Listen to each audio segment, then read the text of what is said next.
I thank God for today's memory verse. प्रभु का मैं धन्यवाद करता हूँ आज के मेमोरी वर्स के लिए। That verse is a verse which challenged me very powerfully many years before. कई साल पहले बहुत ही सामर्थ्य रूप से इस वचन ने मुझे बहुत ही चुनौती दी थी। So that is there is a powerful promise and a condition. और ये बहुत ही सामर्थ्य परमेश्वर की प्रतिज्ञा है और ये हमें बोध भी दिलाता है। The condition or the commandment is to read and meditate God's word. और परमेश्वर की आज्ञा यहाँ पर है कि परमेश्वर के वचन को पढ़ना है और उस पर मनन करना है। In other words, value God's word. दूसरे शब्दों में हमें परमेश्वर का वचन का मूल्य करना है। As Brother Santosh said, it's not a legalistic mind level valuing. और यहाँ पर भाई संतोष जिस प्रकार ने कहा, उन्होंने कहा कि ये कोई बहुत ही विधिवादी या कोई मन तार्किक विचार करने वाली कोई बात नहीं है। God has given us His word as an expression of His love towards us. परमेश्वर ने अपना वचन इसलिए हमें दिया है कि उसके प्रेम की एक अभिव्यक्ति के रूप में हमको वचन दिया है। His word is to give us life. उसका वचन हमें जीवन देने के लिए है, It is for our good, हमारे भले के लिए है, literally in every way. और हर रीति से वास्तविकता में। So that is why we need to value God's word. और इसी कारण से हमें परमेश्वर के वचन का मूल्य करना चाहिए। And it mentions about meditating the word of God. और यहाँ पर परमेश्वर के वचन को मनन करने के संबंध में कहता है। Even if we have read the Bible only 5 minutes a day, और हो सकता है कि हमने शायद उस दिन में 5 मिनट के लिए वचन को बाइबल को पढ़ा होगा, try to apply that in our practical life. और हमारे व्यवहारिक जीवन में उस वचन को लागू करने की प्रयास हम करें। During the day, if you read a verse in the morning, we can, even if you're in a workplace, occasionally we can try to reflect on that. और यदि आपने सुबह उस वचन को पढ़ा होगा तो पूरे दिन के दरमियान आप जब काम पर होते हैं तो उस वचन पर मनन करने का प्रयास आप कर सकते हैं। And we can sincerely seek to apply that in our life. और बड़ी सच्चाई के साथ हमारे जीवन में अमल में लाने और काम में लाने के लिए हम काम कर सकते हैं। That is what the meaning of meditation. और यही है मनन करने के संबंध, उसका अर्थ।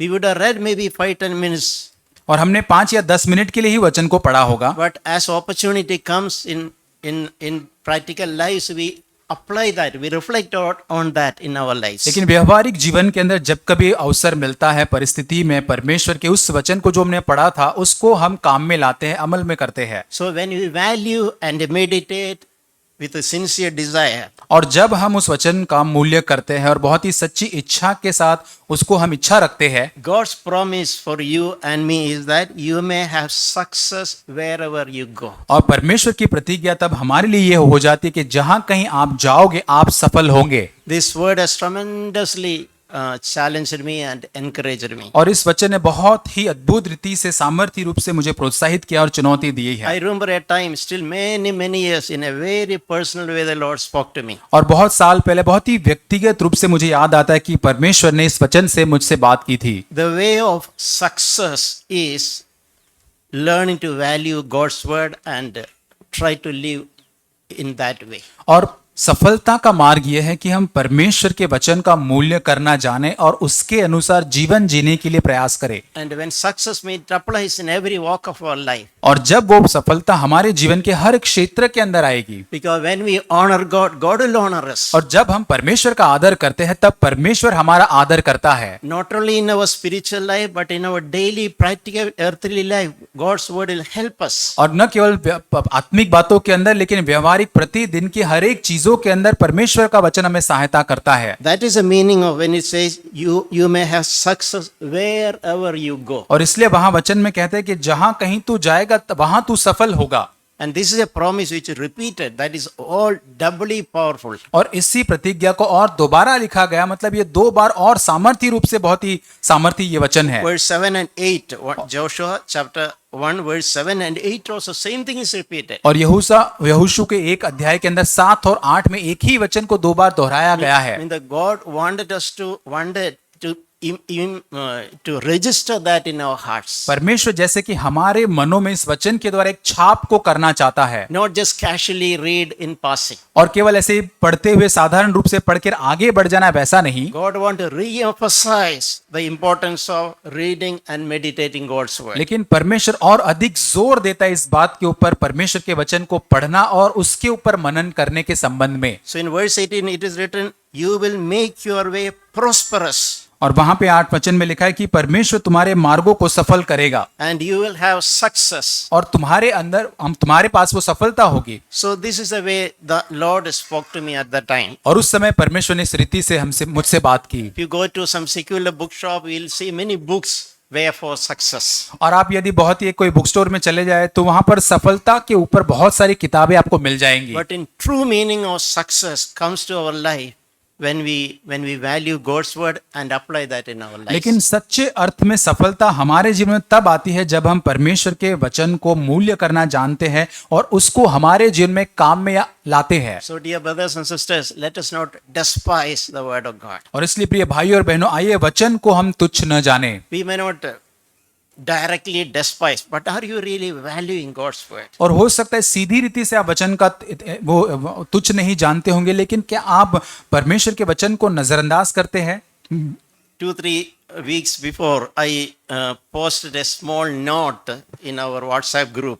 और 2-3 सप्ताह पहले हमारे व्हाट्सएप ग्रुप के ऊपर मैंने एक छोटी सी एक संदेश को डाला था As a challenge for everyone in our church for this new year. और इस नए साल के अंदर हमारे कलीसिया के हर लोगों के लिए एक चुनौती के रूप में। So I wrote there, read, take time to read and meditate God's word at least 10 minutes in a day. और मैंने वहां पर लिखा था कि आप परमेश्वर के वचन को पढ़े, मनन करें, दिन में कम से कम 10 मिनट के लिए आप इस बात को करें। I hope some of you are taken it seriously. और मैं आशा करता हूं कि आप में से कई लोगों ने इसको गंभीरता से लिया होगा। Remember, it is God's word. आप स्मरण करें, ये परमेश्वर का वचन है। And I also wrote, not only just read in passing, just for giving a mental satisfaction, okay, I read 10 minutes. और केवल इतना ही नहीं, लेकिन केवल मैंने 10 मिनट के वचन पढ़ा है और पढ़ने के लिए उतना ही पढ़ना नहीं, But reflect on it during the day. लेकिन दिन भर में उस पढ़े हुए वचन के ऊपर आप ध्यान करें। When you're traveling to schools and college, you can think about what you read in the morning. और स्कूल में, कॉलेज में जब आप जाते हैं तो जो सुबह आपने पढ़ा उस बात के ऊपर आप मनन करें। I remember countless time in my life, I have received direction, correction, help, encouragement, comfort during the day from the verse I read in the morning. और मैं याद करता हूं कि जो सुबह वचन मैंने पढ़ा था, दिन भर उसे मनन करने के बाद कई बार मुझे मार्गदर्शन मिला है, सहायता मिला है, मुझे सुधार प्राप्त हुआ है। And I also, a third thing also I read, we have daily devotions. और तीसरी बात जो मैंने कहा था कि डेली डिवोशन जो हम सुनते हैं हमारे पास है, Just 10 minutes. जब 10 मिनट के लिए वो होता है, It's a tremendous encouragement. बहुत ही अद्भुत रीति से हमारे लिए प्रोत्साहन का कारण वो Take है। time daily to listen to that. और प्रतिदिन समय निकाले इस डेली डिवोशन को सुनने के लिए। It's available in English, Hindi and many languages. और हिंदी, इंग्लिश और अन्य भाषाओं के अंदर भी ये उपलब्ध है। To those who claim that they have no time, it is for their win. It's all in a nutshell, short time. और जो लोग कहते हैं कि हमारे पास समय नहीं मिलता है, उनके लिए छोटा सा ये 10-15 मिनट का जो होता है जिसमें आप सुन सकते हैं समय निकाल And I कर। also mentioned these are something like a kindergarten lessons. और मैं आपको ये कहना चाहता हूँ कि ये बालवाड़ी के जो पाठ जो होते हैं उसके समान ये है। Read the Bible is something we teach Sunday school children. जैसे हम संडे स्कूल के लोगों को सिखाते हैं, So where are we, those who are grown up? Where are we, those who are grown up? और कहाँ हम हैं जहाँ हम लोग जो बड़े बड़े जो लोग हैं वो कहाँ पर है? And children, teenagers, young people, I really want to challenge you from my heart. और सारे जो बच्चे हैं, टीनेज हैं, जो जवान लोग हैं, उन सबको मैं अपने पूरे हृदय से चुनौती देना चाहता हूँ। In early in your age, if you value God's word, you will see the blessing of God in your life. और आपके अभी के शुरुआती दिनों के अंदर यदि परमेश्वर के वचन का आप सम्मान करोगे तो परमेश्वर की आशीष को आप देखोगे। Don't throw away God's word, neglect God's word behind your back. और कभी भी अपने पीठ पीछे परमेश्वर के वचन को आप न फेंक दे, उसको नजरअंदाज न करे। Some of you may say, I don't have time, I'm very busy in the office. और हम में से कोई कह सकता है कि मैं ऑफिस के अंदर बहुत बिजी रहता हूँ, मुझे बिल्कुल समय नहीं मिलता So है। much pressure. कितना सारा काम का दबाव है। I want to ask you a question. मैं आपको प्रश्न पूछना चाहता हूँ, Did you eat 3 times your meals? और क्या इतना व्यस्त होने के बाद भी आप 3 बार खाना खाते हैं जरूर? It is a shame if you say, और You यदि don't आप have ऐसा time for कहते हैं reading God's word. और यदि आप ऐसा कहते हैं तो बहुत ही शर्मिंदा या लज्जा की बात है यदि आपके पास परमेश्वर का वचन पढ़ने के लिए समय And I नहीं है। mean that. I mean that. और मैं सच में जो कह रहा हूं उस वास्तविकता में इस अर्थ के साथ कह रहा हूं। Most of us are already overeating. और कई बार हम में से बहुत ज्यादा जो खाना चाहिए उससे ज्यादा हम खा लेते हैं। And I remember once God spoke to me. There is a remedy for overcoming laziness. और परमेश्वर प्रभु ने एक बार मुझे बताया कि आलसीपन के ऊपर एक जय पाने के लिए भी एक दवा या उपचार है। Paul told Thessalonian believers और पौलुस ने थिस्सलुनीके के विश्वासियों से इस प्रकार कहता है, that I order you. और वो कहता है कि मैं तुम्हें ऑर्डर करता हूं या मैं तुमको कहता हूं। If anyone is not willing to work, let him not eat also. और वहां कहता है यदि कोई भी यदि काम नहीं करना चाहता है तो उसे खाना भी नहीं खाना चाहिए। As a commandment, as an order, Paul told that. और बहुत ही सख्त रूप से एक आज्ञा के रूप में पौलुस वहां के विश्वासियों के कहता है। So we can apply that even in the matter of reading and meditating God's word. और उसी प्रकार परमेश्वर के वचन को पढ़ने और उस पर मनन करने के लिए इसी प्रकार हम उसको लागू कर सकते हैं। If I don't have time for reading and meditating, or I will not eat today, I will not feel my body today. और यदि मेरे पास समय नहीं है कि मैं वचन को नहीं पढ़ने का समय नहीं है तो मैं मेरे शरीर के लिए भी खाना नहीं खाऊंगा। You should be radical. इस प्रकार से बहुत ही उग्र होना चाहिए हमको।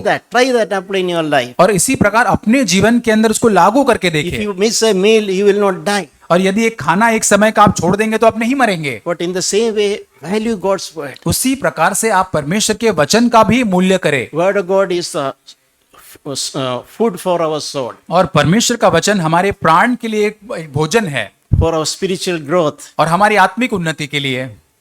We read 1 Peter chapter 2, पहला पत्रस दूसरा अध्याय हम पढ़ते हैं, verse 1 and 2. पहला और दूसरा वचन।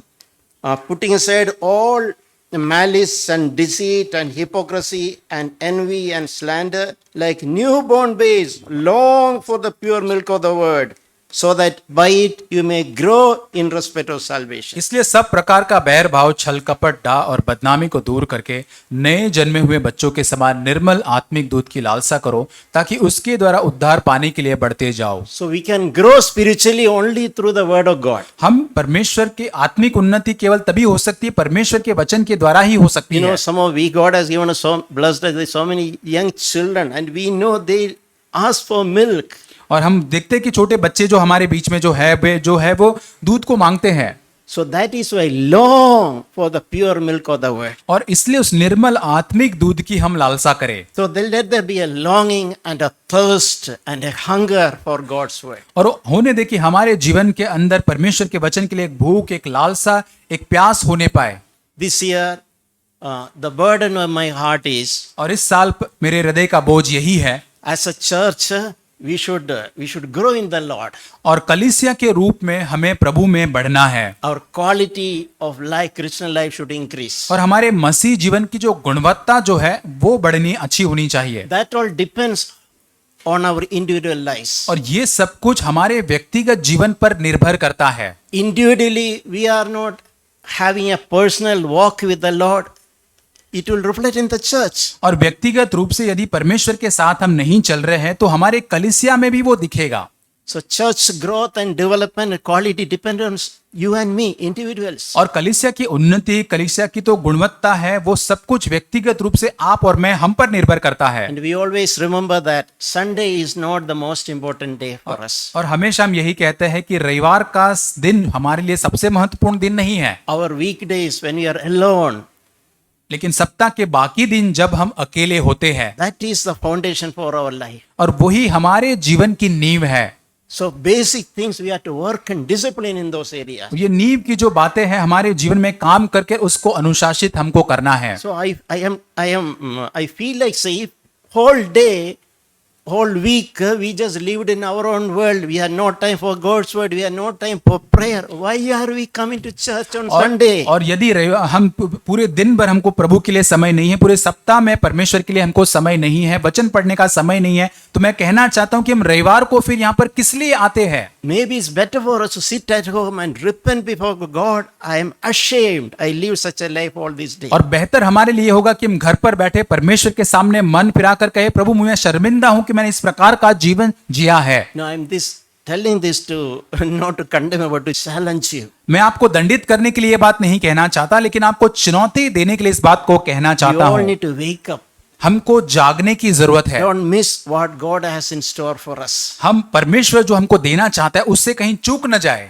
If we walk in God's ways, if you honor God, God's word, God's protection, blessing, success will come on our way. यदि हम परमेश्वर का आदर करेंगे, उसके मार्गों पर चलेंगे, उसके वचन का मूल्य करेंगे, परमेश्वर की संपन्नता, उसकी आशीष हमारे जीवन में हम देखेंगे। I was seeing a picture of a person who is so without any nutrition. और मैं एक व्यक्ति का चित्र देख रहा था जो बहुत ही कमजोर था पूरा। Just a skeleton, literally the bones and skins around the bones. और इतना कमजोर था, इतना पतला वो हो चुका था कि उसकी हड्डियां आप देख सकते हो, उसका मांस और हड्डियां। And that person is not even able to stand up or even walk. और यहाँ पर वो इतना कमजोर वो व्यक्ति हो गया था कि वो अपने आप से चल भी नहीं सकता है। So weak, it's any moment that person could die. और इतना कमजोर वो व्यक्ति कि किसी भी समय पर वो मर सकता है। There's a real picture that happened some years back in one of the African countries where there was no food available. और ये कुछ सालों पहले का चित्र है जहां पर एक अफ्रीका के देशों के अंदर जहां पर भोजन नहीं था खाने के लिए, और उस व्यक्ति का चित्र वहां पर था। And a vulture is just waiting nearby, expecting this would die and the vulture can eat the dead body. और वहां पर एक बड़ा सा पक्षी जो है वहां पर वो उसके बगल में ही वो राह देखता है कि कब ये व्यक्ति मर जाएगा और इस व्यक्ति का मांस या इस व्यक्ति को मैं खाऊंगा। So when I saw that picture, what came to me a spiritual application of that. इस चित्र का जो मैंने देखा तो एक आत्मिक इसमें से मैंने कुछ बात को सीखा जिसको मैं लागू करता। If we are not careful, if we are not eating spiritual food, our spiritual life also can be like that. और यदि आत्मिक भोजन हम नहीं खाते हैं, उसके बारे में हम चिंता नहीं करते हैं, तो हमारा आत्मिक जीवन भी उसी कंगाल अवस्था में या उसी कमजोर अवस्था में आ जाएगा। So weak. इतना कमजोर वो हो जाएगा No spiritual strength. और कोई आत्मिक ताकत ही नहीं होगी, Close to death. और पूरी तरह से मृत्यु के नजदीक हम आ चुके A होंगे। vulture is waiting. और वहां पर एक जो पक्षी जो होता है वो वहां पर इंतजार कर रहा I है। want to ask yourself, what is how you will rate your spiritual life? मैं आपको पूछना चाहता हूं कि आप अपने आत्मिक जीवन को क्या स्तर देते, क्या अंक देते हैं? God speak to us to awaken us and encourage us. परमेश्वर को जगाने के लिए, हमें प्रोत्साहित करने के लिए हमसे बात करता है। God wants us to grow day by day. परमेश्वर चाहता है कि हम दिन प्रतिदिन बढ़ते जाए। We can make progress better than last year. और पिछला जो साल था उससे बेहतर प्रभु चाहता है कि आने में साल में हम उन्नति करें। That is the heart of the Lord. और ये परमेश्वर का हृदय है। And we can, as we are honoring God, God will also honor us. जब हम परमेश्वर का आदर करते तब परमेश्वर भी हमारा आदर करता है। In our spiritual life, in education, your career, in your guidance, every aspect of your life. और हमारे आत्मिक जीवन में, हमारी पढ़ाई के अंदर, हमारे करियर के अंदर, हमारे हर जीवन के क्षेत्र के अंदर वो Let us learn to give God and His word first place. और आइए परमेश्वर के वचन को हमारे जीवन में प्रथम स्थान देना, उसका मूल्य करना हम सीखे। Jesus told, if you love me, you will keep my commandments. और यीशु कहता है कि यदि तुम मुझसे प्रेम करते हो तो मेरी आज्ञा का पालन तुम करोगे। To me, if I really love the Lord, I will also love His word. मेरे लिए यदि मैं परमेश्वर से वास्तविकता में प्रेम करता हूं तब मैं परमेश्वर के वचन से भी प्रेम करूंगा। And Jesus told, you keep my commandments only if you love me. और यीशु ने इस प्रकार कहा कि जब तुम मुझसे प्रेम करोगे तभी तुम मेरी आज्ञा का पालन करोगे। The reason I want to keep commandments is I love Jesus. और इसलिए मैं आज्ञा को मानना चाहता हूं क्योंकि मैं यीशु मसीह से प्रेम करता हूं। I love God's word because it is God's word. मैं परमेश्वर के वचन से इसलिए प्रेम करता हूं क्योंकि वो परमेश्वर का वचन है। I love Him, therefore I love what He wants to tell me. मैं परमेश्वर से प्रेम रखता हूं इसलिए जो वो मुझसे कहना चाहता है उससे भी मैं प्रेम करता हूं। And my heart will long for it. I want to receive it. I want to obey it. और मेरी लालसा उसके तरफ होगी, उसको प्राप्त करना चाहूंगा और मेरी यही इच्छा होगी कि उसका पालन मैं करूं। So when we say that read and meditate God's word, our motive should be not for increase intellectual knowledge, but my desire to know God's heart. और लेकिन जब हम परमेश्वर के वचन को पढ़ते, उस पर मनन करते हैं, दिमागी रूप में हम उसको प्राप्त नहीं करना चाहते ज्ञान को, लेकिन उसका उद्देश्य परमेश्वर के हृदय को जानना है। In different situations of life, what God wants to tell me. और जीवन के अनेक परिस्थितियों के अंदर परमेश्वर मुझसे क्या कहना चाहता है। And God's word, as I mentioned, it is an expression of His love for us. So I want to pursue it. I want to obey it with my heart. और परमेश्वर का वचन, जैसे मैंने कहा कि परमेश्वर के प्रेम की अभिव्यक्ति मेरे लिए, उसको मैं प्राप्त करना चाहता हूं। In Psalm verse 1, भजन संहिता उसका पहला अध्याय, it's a very familiar psalm. भजन संहिता 1 अध्याय बहुत ही ये जाना माना ये भजन है। So it speaks about delight in the law of God. Psalm verse 1 and 2. और भजन संहिता 1 अध्याय वचन 2, यहोवा की व्यवस्था से वह प्रसन्न रहता है। So just ask ourselves, do we have a delight, a joy in the word of God? अपने आप से हम प्रश्न जांच के देखें कि क्या परमेश्वर के वचन के संबंध में हमारे अंदर एक आनंद है, एक उत्साह या प्रसन्नता पाई जाती है। When we love the Lord, we will also develop a delight in God's word. जब हम परमेश्वर से प्रेम करेंगे तब हम परमेश्वर के वचन के संबंध में भी हमारे अंदर उस प्रेम, उस प्रसन्नता को हम हमारे जीवन में विकसित It is करेंगे। very natural. Someone whom we love, we are interested to listen what that person is telling me. और स्वाभाविक रूप से जिस व्यक्ति से हम प्रेम करते हैं उस व्यक्ति से सुनना हम चाहेंगे कि वो हमारे बारे में क्या कहता है। Am I right in telling that? और क्या मैं सही बोल रहा हूं जो मैं कह रहा हूं? Whoever it is, someone whom loves me, I know I am interested to listen what he is interested to tell me. और जो मुझसे प्रेम करता है, मेरी रुचि होती है कि मैं वो व्यक्ति क्या कहना चाहता है, मैं उसको सुनना चाहता हूं। So in the same way, this verse was encouraged, meditate in God's law day and night. और इसी प्रकार ये वचन में लिखा है कि परमेश्वर की व्यवस्था पर रात दिन वो ध्यान करता है। While going to sleep also we can reflect what we read, God spoke to us during the day. और जब रात को हम सोने के लिए बिस्तर पर होते हैं तो हम परमेश्वर से उस बात पर मनन कर सकते हैं कि दिन भर परमेश्वर ने क्या बात हमसे किया है। About such God's people, it is written, where it says, Psalm 1:3, it says, He will be like a tree firmly planted by the streams of water, which yields his fruit in season, and his leaf does not wither, and whatever he does will prosper. और ऐसे व्यक्ति के बारे में तीसरे वचन में लिखा है कि वह उस वृक्ष के समान है जो बहती पानी के धाराओं के किनारे लगाया गया, अपनी ऋतु में फलता है, जिसके पत्ते कभी मुरझाते नहीं, जो कुछ वह पुरुष करता है वह सफल होता है। So it's a powerful promise. If you read and meditate and walk in God's way, our life will be like a tree planted by the river of water. बहुत ही सामर्थ्य परमेश्वर की प्रतिज्ञा है। यदि हम परमेश्वर के वचन को पढ़ते हैं, मनन करते, उसके मार्गों पर चलते हैं, तब उस वृक्ष के समान जो नदी के किनारे लगाया जाता है उस प्रकार हम होते हैं। And whatever he will do will prosper. जो कुछ वह करता है वह सफल होता है। We will see the result of our labor. और हमारे जो कड़ी मेहनत जो वो करता है उसका वो फल देखे, परिणाम वो देखेगा। We will see God's favor in our lives, परमेश्वर के अनुग्रह कृपा दृष्टि को उसके जीवन में वो देखेगा, including our earthly labors. और यहाँ तक कि हमारे सांसारिक जो हम कामकाज करते उसके अंदर भी।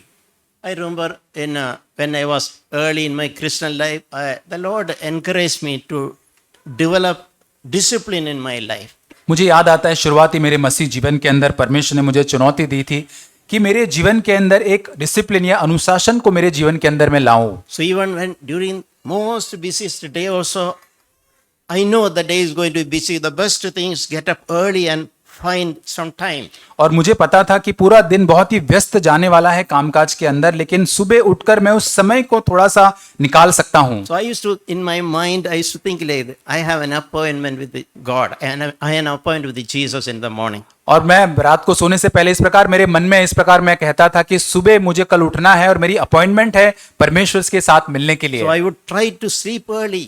और मैं रात को जल्दी सोने का प्रयास करता था इस In the कारण morning I से। had a fixed time to get up and spend leisurely a good amount to read the Bible, pray and meditate. और क्योंकि मुझे सुबह जल्दी उठना है, परमेश्वर के साथ समय बिताना है, वचन को पढ़ना है, बड़े आराम के साथ बहुत ही उस वचन में मनन करना है, प्रार्थना करना है। I still try to continue that practice. और अभी भी मैं उस बात को करने का प्रयास अभी भी करता हूँ। I was immensely blessed, the richness, the way God comforted, spoke, encouraged, unspeakable ways. और बहुत ही अवर्णनीय रूप से परमेश्वर ने इतना अधिक मुझे उस बात से मुझे प्रोत्साहित किया, मुझसे बातें किया है, मुझे सांत्वना देकर प्रोत्साहित किया है। How the Lord gave good counsel when I had to make important decisions. और बहुत ही महत्वपूर्ण जब मुझे निर्णय लेने थे, इस द्वारा परमेश्वर ने मुझे किस रीति से सलाह मार्गदर्शन दिया है। So we have to, dear brothers and sisters, come back to the scriptures. और इसलिए भाइयों और बहनों आज हमारी जरूरत है कि हम वचन की पास वापस लौटे। If you are neglected,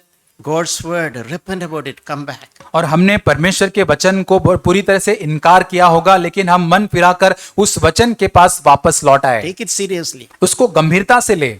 We have to make some choices. और हमें कुछ ना कुछ चुनाव करने होंगे, Nothing will happen easily without any pain. और कि कोई भी बात ऐसे ही अपने आप से नहीं होगी बिना कोई दर्द को लिए। Somebody told this, laziness is a spirit from the depth of hell. और किसी ने इस प्रकार कहा है कि जो आलसीपन जो है वो नरक की गहराई से निकलने वाली बात है। So we have to overcome that laziness and telling that I have no time. और उस आलसीपन जो हमारे अंदर होता है उस पर हमको विजय पाना है, और ये नहीं कहना है कि मेरे पास समय नहीं है। We can all secretly, we can, as I challenge you, tell yourself, I will not give you food. और यहां पर अपने आप को जांच कर गंभीरता से मैं आपको कहना चाहता हूं कि अपने आप से कहे कि मैं अपने आप को भोजन नहीं दूंगा जब तक मैं वचन नहीं पढ़ूंगा। In Colossians chapter 3, we read Colossians chapter 3, 6. कुलुस्सियों की पत्री 3 अध्याय 16 वचन। 16, yeah. Let the word of Christ richly dwell in you. और मसीह का वचन अपने हृदय में अधिकाई से बसने दो। That means always there should be an abundance of God's bubbling inside us. और इसका मतलब हर समय हमारे अंदर परमेश्वर का वचन भरपूरी के साथ हर समय निरंतर बने रहना In चाहिए। every crisis that we face, readily an answer is available. और कभी भी कोई संघर्ष का चुनौती का सामना हम करते हैं तो बहुत ही तुरंत हमारे अंदर वो उत्तर पाया जा सकता है, Help and guidance and encouragement is available. और वहां पर हमारे लिए मदद है, मार्गदर्शन है, प्रोत्साहन हमारे लिए उपलब्ध है। Yeah, it's like I am soaked with the word of God. और इसका मतलब मैं पूरी तरह से वचन में पूरी तरह से डूबा हुआ हूं, So let the word of God richly dwell in you. और इसलिए मसीह के वचन को अपने हृदय में अधिकाई से बसने दो। Don't read word of God just to ease your conscience. और वचन को केवल हमारे विवेक को केवल हम अच्छा दिखाने के लिए हम केवल वचन को ना पढ़े। When I read, I should get something वचन को पढ़ने के बाद मुझे कुछ मिलना that चाहिए is necessary for me. जो मेरे लिए जरूरत है, मेरी आवश्यकता है। They need a spiritual nutrition. और जैसे आत्मिक मुझे एक न्यूट्रिशन की जरूरत है, They need a guidance. और मुझे एक सलाह और मुझे मार्गदर्शन की जरूरत है। In Psalm 19, 119 और भजन संहिता 119 में हम पढ़ते हैं, or 105, there is a verse which says, bhajan Samhita 119 105, the word of God is lamp to my feet and a light to my path. और तेरा वचन मेरे पाँव के लिए दीपक और मेरे मार्ग के लिए उजियाला है।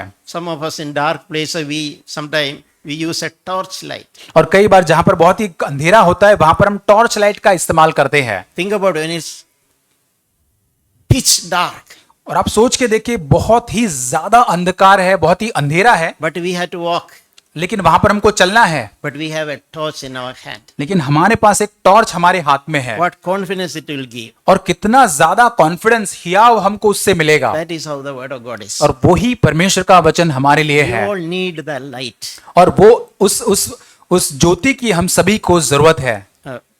As Brother Sandur said, Jesus said, the words that spoke to you are life and spirit. और जैसे भाई ने बताया कि जो वचन यीशु मसीह ने कहा है वो ज्योति है और वो प्रकाश, So वो it is not just आत्मा है। it's not just a book, but there is a life and a spirit hidden in the words of Jesus. लेकिन ये पुस्तक जो ये परमेश्वर का वचन है उसके अंदर एक प्रकाश, एक जीवन छुपा हुआ है जो हमारे लिए है। That word gives us life और ये वचन हमको जीवन देता है and it can liberate us. और हमको आजाद वो कर सकता So है। I want to encourage all of you, dear brother, all of us should experience that. और मैं भाई और बहनों आपको प्रोत्साहित करना चाहता हूं कि हम सभी को इसका अनुभव लेना चाहिए। See, many of us are defeated हम में से बहुत सारे लोग हारे हुए हैं because we have no spiritual strength. क्योंकि हमारे अंदर आत्मिक बल, आत्मिक ताकत ही नहीं We है। are so weak. हम इतने ज्यादा कमजोर हो चुके हैं, Somebody need to touch, we'll fall down. कोई हमको जस्ट थोड़ा सा छू ले और हम गिर जाएंगे। Is that our spiritual life और now? क्या हमारा आत्मिक जीवन आज ऐसा हो चुका है?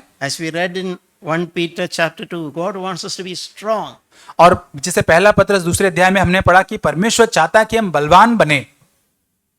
There's a verse in Ezra chapter 7, और एजरा 7 अध्याय which says that He speaks about Ezra. Very tremendous encouragement. When I was a young man, this word really encouraged me. और एजरा इस वचन को पढ़ने में जब मैं जवान था बहुत ही अधिक रूप से मुझे प्रोत्साहन मिला है। I want young people, take it to your heart. और मैं जवानों से विनती करता हूं कि इस पर आप ध्यान करें, अपने हृदय में इसको ले। It's written here, Ezra chapter 7:10. और एजरा 7 अध्याय वचन 10। Ezra had set his heart to study the word of God and to practice it and to teach it. क्योंकि एजरा ने परमेश्वर की व्यवस्था का अर्थ जान लेने, उसके अनुसार चलने और इस्राएल में विधि और नियम सिखाने के लिए अपना मन लगाया It's था। written, he set his heart, he valued it like more than anything else. और यहाँ पे लिखा है कि उसने अपना मन लगाया था, उसने किसी भी चीज से अधिक उसका मूल्य किया था। He had given a priority for that. और उसने अपने जीवन में उसके लिए प्राथमिकता दी थी। It's not that if I find time, I will read the Bible. और इसलिए वो नहीं कहता है कि हाँ जब मुझे समय मिलेगा तब मैं प्रभु का वचन बाइबल पढ़ूंगा, ऐसा नहीं। After we finish all the TV shows और जब सारा टीवी शो खत्म हो चुकेगा and all our private thing, everything, and we can say we have no time. और सारी चीजें जो हमारी खत्म हो जाएगी, काम खत्म हो जाएगा, फिर हम कहेंगे कि अब मेरे पास समय नहीं है। But Ezra set his heart to study God's word. लेकिन एजरा ने अपना हृदय परमेश्वर की व्यवस्था, उसके वचन पर मनन करने के ऊपर लगाया। So may this word challenge us and encourage us और ये वचन हमको चुनौती देने पाए to set our heart to study God's word. और हमारा मन परमेश्वर के वचन को पढ़ने के ऊपर हमारे हृदय को हम लगाए। And obeying should follow, otherwise no point in study. और उसके साथ उसका पालन भी हमको करना है, नहीं तो उस पर मनन करने का कोई फायदा नहीं है। And if you study God's word, if you practice it, we and what blessed us we can share with others. और जब हम उस वचन के ऊपर मनन करेंगे, उसका पालन करेंगे और जो आशीष हमको मिलती है उसके द्वारा वही हम अन्य लोगों के साथ बांट पाएंगे। For example, during the weekdays in our battles of practical life, we took time to read God's word, meditated, it helped us. और जैसे पूरे सप्ताह के अंदर हमारे संघर्षों के अंदर, परिस्थितियों के अंदर हमने परमेश्वर के वचन को पढ़ा, उसके ऊपर मनन किया, परमेश्वर ने हमसे उससे बात की। And when you come on Sunday, we have something, a word to tell to others. और जब हम रविवार को यहाँ पर आते हैं तो हमारे पास एक वचन होता है, कुछ न कुछ होता है जो हम अन्य लोगों के साथ बांट सकते हैं। Let our lives be useful to others. और होने पाए हमारा जीवन अन्य लोगों के लिए भी उपयोगी बनने पाए। If you are so lazy and say that I have no time to read the Bible, we will be useless people. और यदि हम ये कहे कि मैं इतना आलसी हूं कि मेरे पास बाइबल पढ़ने का समय नहीं, तो हम पूरी तरह से निकम्मे हैं, पूरी तरह से किसी काम के लोग नहीं हैं। Instead of being a help to others, our presence can be a burden to others. और यहाँ लोगों को हम उपयोग में आने से बदले उनकी सहायता करने के बजाय हम लोगों के लिए एक बोझ बन जाएंगे। Our life should be an encouragement for others. और हमारा जीवन अन्य लोगों के लिए प्रोत्साहन होना जरूरी है। Jesus told something in Matthew chapter 7 मत्ती 7 में यीशु ने इस प्रकार कहा about a wise man who built his house on the rock. और वहां पर एक जो बुद्धिमान पुरुष होता है उस चट्टान के ऊपर अपने घर को बनाता है। And it's interesting, the way it is written is, Jesus spoke about people, everyone who hears my words and acts upon them. और वहां पर जो लिखा है कि 26 वचन में, जो कोई मेरी बातें ये सुनता है और उस पर चलता है। So people who listen to God's word and act upon, they are compared with a wise man. और जो लोग परमेश्वर के वचन को सुनते हैं, उस पर चलते हैं, उनको बुद्धिमान लोग कहा गया है। And who built his house on the rock. और ऐसे लोग हैं जो उस चट्टान पर अपने घर को बनाते हैं। So in the next verse written, the all possible storm and rains will is mentioned here. Rain fell and the floods came and the winds blew and slammed against the house. और वहां लिखा है 25 वचन में, बारिश और बाढ़ें आई, आंधियां चली, उस घर पर टकराने लगी। And that house did not fall because it was founded on the rock. परंतु वह घर नहीं गिरा क्योंकि उसकी नींव चट्टान पर डाली गई So थी। when you really listen God's word and act upon, try to pursue to live in that way. और जब हम परमेश्वर के वचन को सुनकर उस पर हम चलने की कोशिश करते, जो उस कहा गया उस पर हम प्रयास करते हैं, Our life will be stable. और हमारा जीवन स्थिर हो जाएगा। Let any amount of temptation come. जितने भी मात्रा के अंदर परीक्षण आने पाए, Let unprecedented situation we face. और कितनी ही ज्यादा जो हम चाहते नहीं ऐसी परिस्थितियां, हालात क्यों ना आने पाए, And it's a wind blew and slammed against the house. और वहां लिखा है कि बाढ़े आई, आंधियां चली, उस घर पर टकराने लगी। You can see that severity of the force in wind is blowing at that house. और आप देख सकते हैं कि वो आंधियां, वो जो लहरें जो होगी, कितनी बहुत ही जोर से उसके ऊपर टकराती होगी। So when we face a situation like, we will stand firm. और जब ऐसी हालात का हम सामना करेंगे, हम स्थिर खड़े रहेंगे, Our house will not collapse. हमारा घर नहीं गिरेगा। On the other hand, we are foolish people, like it's mentioned, who to hear, take casual, and did not act upon. और यदि दूसरे विपरीत, यदि हम ऐसे मूर्ख व्यक्ति हैं जो वचन सुनकर उस पर नहीं चलते हैं, Just come here on Sunday, listen to a sermon.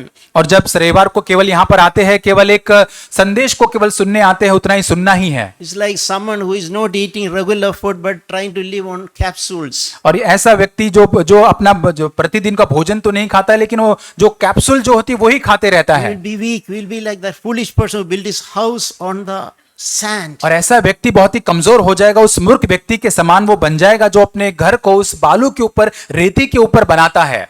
So, when a house is built on the sand, what happens? और जब हमारा घर उस रेत के ऊपर बनाया जाता है तो क्या होता है? Winds blew, slammed against the house, and it fell, and great was its fall. और बारिश आती, बाढ़ें आती है, आंधियां चलती है, घर पर टकराती है, और तब वह घर गिर कर सत्यानाश हो जाता है। That can happen to us if और we are ये- not careful. यदि हम सावधानी नहीं बरतेंगे, हमारे साथ ये हो सकता है। We may call ourselves believers. हम अपने आप को विश्वासी कहते होंगे, You may be attending this church. आप शायद कलीसिया में जाते होंगे, सभाओं में But भाग if लेते your होंगे, foundation is not strong, यदि आपकी नींव मजबूत नहीं है, it is a matter of time. Temptation will come. और ये समय की केवल बात है, ऐसा परीक्षण जब आएगा, Winds will blow against you what you build. और जो भी आपने बनाया उसके विरोध के अंदर ऐसी आंधियां टकराएगी, And chance of failure is very high. और तब आपके गिरने के जो संभवत जो मौके जो बहुत बहुत ज्यादा है, आप ज्यादा अधिक गिर सकते हैं। So be careful. Start building the foundation properly और now. इसलिए आप बहुत ही सावधानी रखें और आज से ही अपनी नींव को उस चट्टान के ऊपर बनाने का प्रयास करें। Sometimes we hear that example, how we can, Christian life we can compare. Christian life we can compare to a 3-story building. और हमने उस उदाहरण को सुना है कि एक मसीही जीवन को उस 3 स्तर की मंजिल की जो इमारत जो उसके साथ हम उसका तुलना कर सकते The हैं। foundation is God's unconditional love for us. और उसकी नींव जो होती है परमेश्वर का बिन शर्ती प्रेम हमारे लिए जो होता है। And what is first floor? और पहली मंजिल क्या है? First floor is our personal walk with Christ. और हमारी पहली मंजिल हमारा व्यक्तिगत चाल, हमारा व्यक्तिगत जीवन जो परमेश्वर के साथ हम जीते हैं वो है। Our private hidden life away from Sunday church. और हमारा ऐसा व्यक्तिगत छिपा हुआ जीवन जो रविवार से बहुत दूर, उससे बहुत ही दूर है, हम छिपे हुए जीवन को जीते हैं वहां। That is the first floor. और वही तो पहली मंजिल है। And on that second floor is built, second floor which is family. और उसके ऊपर दूसरी मंजिल जो आती है वो है परिवार। So what does that mean? उसका मतलब क्या है? If we don't have a personal walk with Christ, we can't build a godly family. इसका मतलब यदि परमेश्वर के साथ आप व्यक्तिगत रूप से नहीं चल रहे, तब आप एक ईश्वरीय मसीही परिवार की उसका निर्माण नहीं कर सकते हैं। The third floor is the church. तीसरी मंजिल जो है तब कलीसिया है। Without first floor, how we can build second floor and third floor? और पहली ही मंजिल यदि हमारे जीवन में नहीं है तो दूसरी मंजिल, तीसरी मंजिल का निर्माण हम कैसे कर सकते हैं? Personal walk with the Lord is so important. और इसलिए हमारा व्यक्तिगत जीवन जो हमें चलना है वो हमारे जीवन के अंदर बहुत ज्यादा जरूरी है। We are not taken it seriously at least. और यदि हमने इसे गंभीरता से नहीं लिया है तो Start with it. आज से इसकी शुरुआत करें।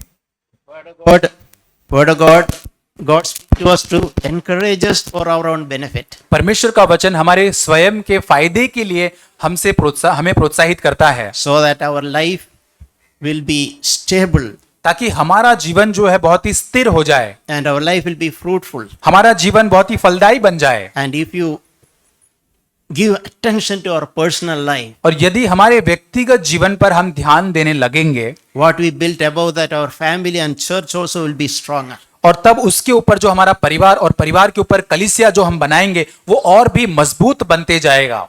So it's my sincere prayer and cry of my heart that let there be a renewed love for God's word in our lives. और यही मेरी बहुत सच्ची मेरे दिल की पुकार है, यही प्रार्थना है कि हमारे अंदर एक ऐसी लालसा परमेश्वर के वचन के प्रति आने पाए, A passion and delight more than anything else. और किसी भी चीज से बढ़कर परमेश्वर के वचन के प्रति एक मनोवेग, एक ऐसी धुन, एक ऐसी इच्छा, Many other things we can set aside. और बाकी सारी चीजों को हम बाकी दूर कर सकते हैं, Let us not neglect our spiritual life. लेकिन हमारे आत्मिक जीवन को हम नजरअंदाज न करें। The strength of our spiritual life depends on how much we feed on God's word. और हमारे आत्मिक जीवन का जो स्तर है, हमारे आत्मिक जीवन की जो ताकत या बल है, इस पर निर्भर करता है कि हम प्रभु के वचन पर कितना निर्भर होकर उससे लेते I did पोषण। not say difficult days are going to come. और जैसे हम सुनते आए हैं कि आने वाले दिनों में कठिन समय आने वाले हैं, We all will face challenges in our lives. और हमारे जीवन के अंदर हम चुनौतियों का सामना करेंगे। But if you listen to Jesus' words and act upon them, at least from today, और यदि हम यीशु के वचनों को सुनेंगे और आज से हम उसके ऊपर चलना यदि आरंभ करेंगे, let any amount of storm come, we will stand. और कितना भी तूफान आने दो, हम वहां पर स्थिर खड़े रहेंगे। That is God's way. और ये परमेश्वर का मार्ग है। So let us continue to love Jesus. और आइए हम निरंतर यीशु मसीह से प्रेम करें, And as we love Jesus, let us continue to love God's word. और जैसे हम यीशु मसीह से प्रेम करते जाते, आइए हम परमेश्वर के वचन से भी प्रेम करते जाए। Amen. आमीन।